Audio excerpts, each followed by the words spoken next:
Pala tayo for adoption. Free adoption lang. Basta subscribe nyo si Okidoggy and subscribe nyo rin si Six Amigos Pet Shop dito sa Las Piñas. This is Okidoggy. Pasensya na, ngayon tayo ulit nakapag-vlog. Pero ang pag-uusapan natin ngayon, ang tanong na isa nating subscriber o FR parents o followers dito sa Okidoggy tungkol sa pag-aalaga ng aso. Ang tanong niya, tuwing kailan nga ba dumidilat yung mata ng aso? Sa mga newborn puppies to, may nagtatanong na naman. Pero bago yan, intro muna tayo! Ako nga pala si Okidoggy. Gumagawa ako ng video kung paano mag-alaga ng aso para sa mga first timer, na mga dog lover, mga pet lover. Gumagawa ako ng video kung paano sila pakainin, kung paano magbigay ng vitamins. Kaya please subscribe and hit the bell button for more videos. Update! Sige, umpisahan na natin.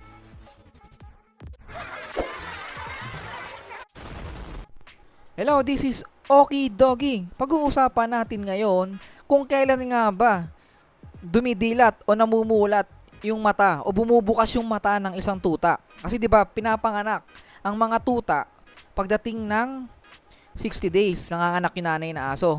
Tapos nagpagkalabas sa nanay, yung tuta na ilalabas sa nanay, wala pa yung mata.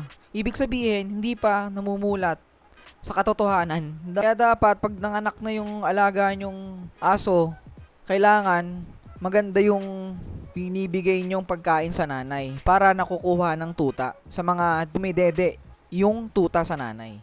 Dapat meron kayong pampagana kumain sa nanay, meron kayong pampagatas para na isasalin dun sa tuta. Kasi yung tuta dumidede yan every 2 hours. Hindi pwede nakababad dun sa nanay kasi nauubos yung gatas ng nanay. Every 2 hours na palitan, every 2 hours ng pagpapadede. Halimbawa, 6 AM ng papadede mo umpisa ngayon. Pagkatapos ng padede, susunod na oras, alas 8 ng umaga. Tanong naman nila kung kailan daw nabubuksan o namumulat sa katotohanan yung tuta, yung nakikita yung mata ng isang tuta. Darating yan sa stage ng 2 weeks old pataas. Pagdating ng 2 weeks old, yung iba, 5 tuta yung pinanganak sa isang nanay. Yung 2 doon, magbubukas na yung mata. Yun doon makikita yung mata ng tuta. And then yung pangatlo, baka next days o kaya pagdating ng 3 weeks, doon din magbubukas. Hindi natin sigurado, yung sa karanasan natin sa pag-aalaga ng aso, every 2 weeks, nagbubukas yung mata pataas. Meron 3 weeks, 2 to 3 weeks, lumalabas na yung mata nila. Nakikita na natin.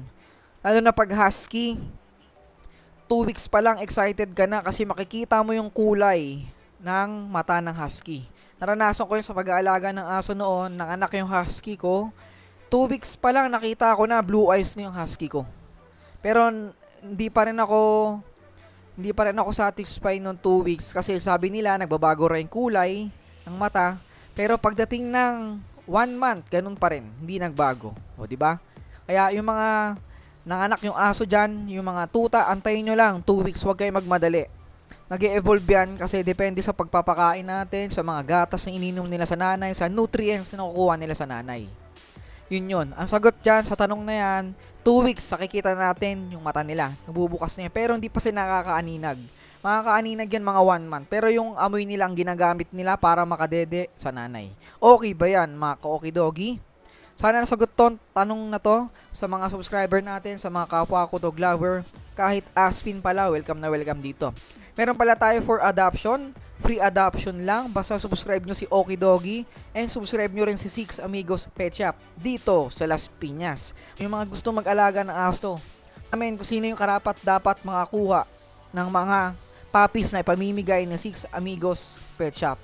Number 1, yung kayang-kaya niyang alagaan, yung kayang ibigay. Pag nagkasakit, kayang ipadoktor, ipakain yung anong mga kailangan ipakain sa alaga natin.